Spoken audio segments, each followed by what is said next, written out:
Sure, I'm out there on the highway. I'm out there on the highway in Big Dragon, in the underworld. I'm out there in Hawaii. I'm out there in all kinds of different things.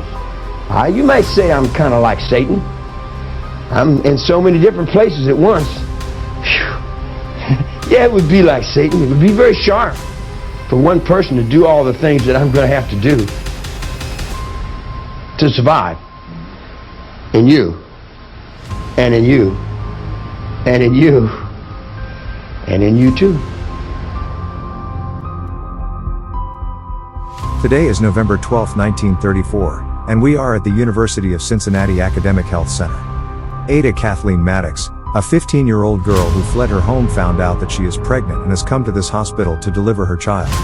She chose homelessness because of the strict religious rules at home. During this tumultuous period, she battled addiction to drugs and alcohol while making ends meet through prostitution. Amidst these challenges, she became pregnant and eventually gave birth to a son whom she named Charles.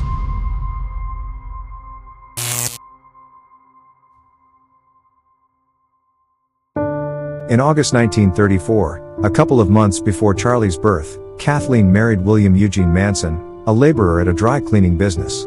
Charlie received his family name Manson from William. Despite becoming a mother, Kathleen continued to struggle with addiction to alcohol and drugs. She frequently indulged in drinking sprees with her brother Luther, often leaving Charlie alone. Kathleen and her husband's marriage was short-lived, and they divorced after 3 years. Despite the divorce, Charlie retained his last name Manson. After the separation, Kathleen resorted to robbery at times to feed her son. During one of these incidents, she and her brother Luther were arrested. She was subsequently sentenced to 5 years of imprisonment. After Kathleen's arrest, Manson had to move to McMecken in West Virginia to live with his aunt. She was always kind to Charlie, but he never felt his mother's absence replaced. His childhood was marked by loneliness and a sense of heartbreak. 3 years passed and Kathleen was released from prison. In the summer of 1943, Kathleen and Charlie moved to Indianapolis. Kathleen discovered Alcoholics Anonymous meetings in the city and became deeply involved. Through these daily meetings, she met Lewis. Kathleen and Lewis grew closer, spending their days and nights together. Their bond deepened, leading to their marriage in August 1943. This marked a new life chapter for Kathleen and Charlie. After Kathleen's second marriage, she spent more time with him, and it created another big gap between mom and son. Feeling increasingly isolated, Charlie decided to run away from his mother and resorted to criminal activities like shoplifting, fraud, and robbery. Finally, his criminal activities eventually led to his arrest, but not for stealing, for raping a boy at knife point. When Charlie was released, he was 21 and determined to turn his life around. Believing that marriage and fatherhood would make him a better person. He quickly married and became a father, but shortly after they divorced. He left his wife and newborn baby behind and soon married another woman, but this marriage also ended in divorce within a year. Following these disappointments, he returned to a life of crime. He engaged in theft, fraud, and various other criminal activities like before. One day, Charlie entered a bank to cash a $43 check. But the banker discovered that the check was fake and promptly called the police. Charlie was arrested again and sentenced to a 10-year prison. However, this time, the years behind bars changed his life forever. During his time in prison, Charlie forged connections with musicians and developed a deep passion for music. He quickly became proficient at playing the guitar and began writing lyrics and composing songs with his fellow inmates. This newfound creative outlet brought Manson a sense of happiness that had eluded him throughout his tumultuous life. They put me in a cell with a concrete floor. Charlie was so enthralled with music that he formally requested to extend his stay in prison, hoping to further pursue his musical endeavors. However, his request was denied, and he was ultimately released after serving 8 years behind bars.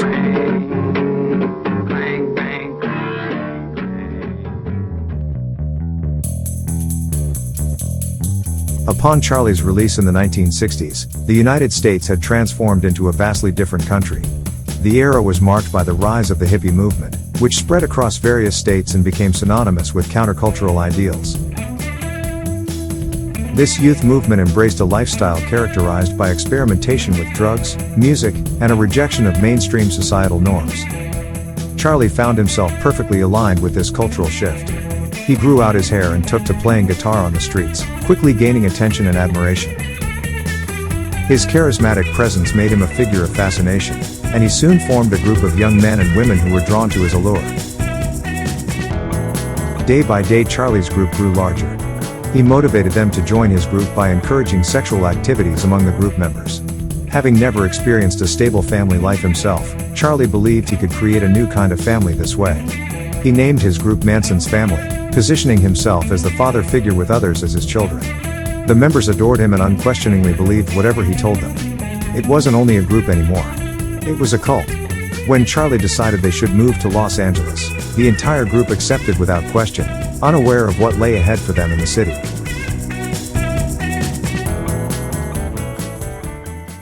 In the summer of 1967, Charlie and his group moved to Los Angeles. They lived a dreamlike existence filled with music, drugs, dancing, and sex, which was all they desired.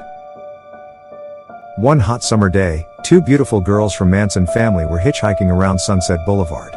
After a few minutes, many cars stopped to pick them up, but one of the drivers happened to be Dennis Wilson, a member of the famous music band the Beach Boys. They were like the Beatles in LA at the time. After some flirting, the girls began talking about their cult leader Charles Manson, and persuaded Dennis to meet him. Dennis agreed, and after their first meeting, he was so impressed with Charlie and invited him to live in his big and beautiful house in downtown Los Angeles. However, after a couple of months, other members of the Beach Boys persuaded Dennis to get this perverted group out of his house. They feared that Dennis would also get corrupted by this cult. After some arguments with his friends, Dennis finally agreed and asked Charlie and his followers to leave his house. Charlie rented a ranch with a large house out of town and gathered his gang around him again. One day, a member of the cult went out to buy drugs, but after an argument attacked the drug dealer and took the drugs without paying him. The guy called Charlie's house, threatening to kill him and rape all the cult girls if the money wasn't paid. Charlie decided to handle the situation himself. He went to confront the dealer and shot him. Although he thought he had killed the man, he survived. Following this incident, Charlie became paranoid, convinced that the dealer was a member of the Black Panther Party and they were now hunting him down. The Black Panther Party was a Marxist-Leninist and Black Power political organization founded by college students in October 1966 in Oakland, California. The party was active in major cities between 1966 and 1982. They were highly influential during those days. In 1969, J. Edgar Hoover, the director of the FBI, described the party as the greatest threat to the internal security of the country. If you want to know more about J. Edgar Hoover and the birth of the FBI, don't miss this video. The link is in the description. A week later, Charlie made another reckless decision. One night, he, his friend Bobby, and two of the cult girls Susan and Mary were using drugs and having fun, and Charlie became paranoid again and decided to confront the new drug dealer over the low quality of the drugs. They caught him off guard at his house. Charlie tortured him with a knife, and Bobby killed him with a headshot. To mislead the cops, Charlie drew the symbol of the Black Panther Party on the wall with the dealer's blood.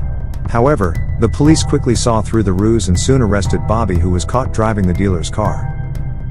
After Bobby's arrest, Charlie became extremely paranoid knowing the police were closing in on him. In a desperate and misguided attempt to mislead the authorities, he decided that continuing to kill people and framing the Black Panther Party was the best strategy. He believed that this would divert the police's attention and help release Bobby, while also directing the investigation toward the Black Panther Party. Manson's next target was Terry Melcher, a music record producer who had significantly influenced the 1960s California folk rock movements. Melcher was connected to the Beach Boys and had produced several successful singles for them. Charlie chose Melcher due to a personal grudge. When he lived with Dennis Wilson, he believed that Melcher was the one who made the distance between them. Also, Charlie thought that Melcher had used one of his songs and lyrics for a Beach Boys track without giving him credit. It was the summer of 1969, 2 years after the Manson family moved to LA. On the night of August 9th, 4 members of the Manson family, Tex Watson, Susan Atkins, Patricia Krenwinkel, and Linda Kasabian drove from the ranch to 10,050 Cello Drive in Benedict Canyon, the home of actress Sharon Tate and her husband, film director Roman Polanski. They didn't know that Terry Melcher had moved out of that house a couple of weeks ago, and Roman Polanski now resided there. The group brutally murdered Tate, who was 8.5 months pregnant, along with her guests. Roman Polanski was not at home as he was working on a film in Europe. A lot of newsmen who for a selfish reason write unbearable for me horrible things about my wife. All of you know how beautiful she was, but only few of you know how good she was. She was vulnerable. She couldn't refuse any friendship. These murders hit Los Angeles and Hollywood like a bomb. Celebrities were terrified, fearing that someone might target them next. The shock and horror led many to stay within their properties, only venturing out with multiple bodyguards. The fear was so intense that stars like Steve McQueen and Frank Sinatra even moved out of LA to safe houses. The following night, the Manson family killed their neighbors who had been complaining about the noise and commotion caused by the cult. Their next target was Donald Shorty Shea. One of the reasons Manson disliked Shorty was his relationship with Magdalene Velma Fury, a black woman and topless dancer known as Nikki. The couple had married in Las Vegas, and Manson always despised Shea for this relationship. After these murders, they moved out of the ranch and settled on an old piece of land outside the city. A few weeks later, the police raided the place and arrested 25 members of the cult for robbery, including Susan Atkins. During her time in jail, she bragged to other inmates about the murder of Sharon Tate. The police got wind of this through their informants and immediately arrested Charlie Manson and the rest of the family. Finally, Charlie found himself facing the law. Despite everything, he was convinced he was innocent and believed he would be freed soon.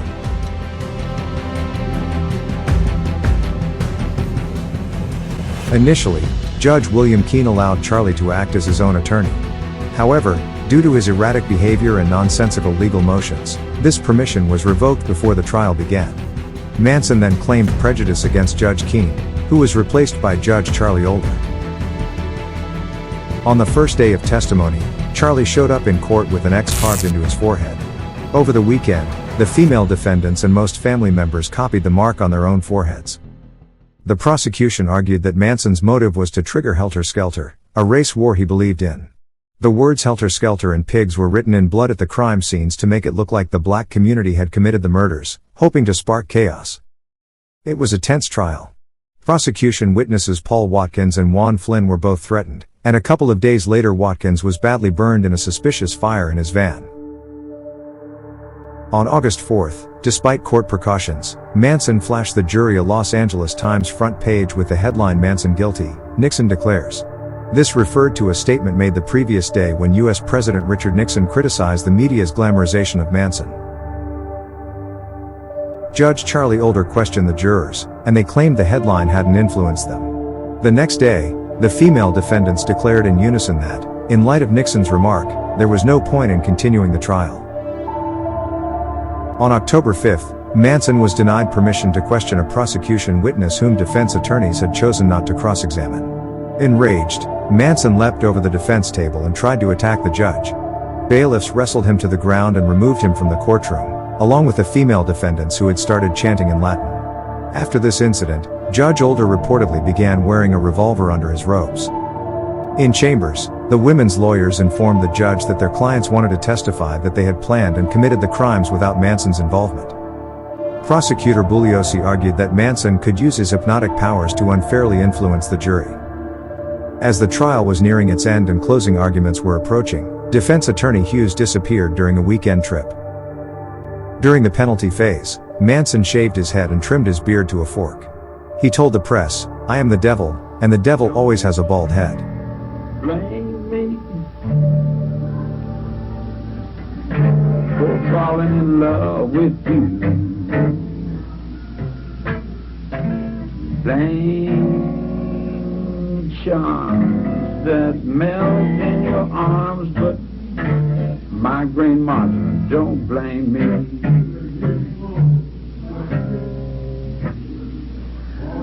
Can't you see when you do the things you do? Say that you're saying, or pray that you're praying, but don't blame me. I I can't help it if that doggone moon won't shine. All that stuff, that's right. You've been standing on the sunshine. Don't blame me. I never told you what to do.